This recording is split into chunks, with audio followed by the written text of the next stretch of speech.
وانت بتتدرب فويس اوفر وعندك سكريبت معين زي بتاع اعلان مثلا، امسك السكريبت ده اكتبه بخط ايدك في ورقه خارجيه، واعمل ايه بقى؟ هات قلم بلون تاني كده وحط وقفاتك بنفسك، يعني شوف دي عايزه وقفه معلقه، دي عايزه وقفه تامه، طب شكل القفلات ازاي ان انا ما اقعش في حته التشابه ما بين القفلات يديك مونوتون في الاداء بتاعك. طيب والله الجمله دي فيها بعض الكلمات هحط عليها نبر، يبقى علم على الكلمات دي.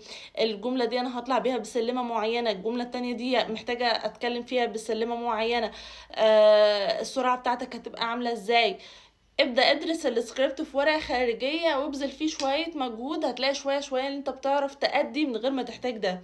ولكن لو انت بتستسهل من الاول ان بيجيلك سكريبت وتقوله يعني تمشي باحساسك وخلاص من غير دراسة، مش هتتعلم يعني وتوصل للليفل اللي انت عاوزه. اتعب فيه السكريبت في البداية، وبعد كده هو اللي هيساعدك بعد كده انت تقوله بكل سهولة من غير مجهود كبير.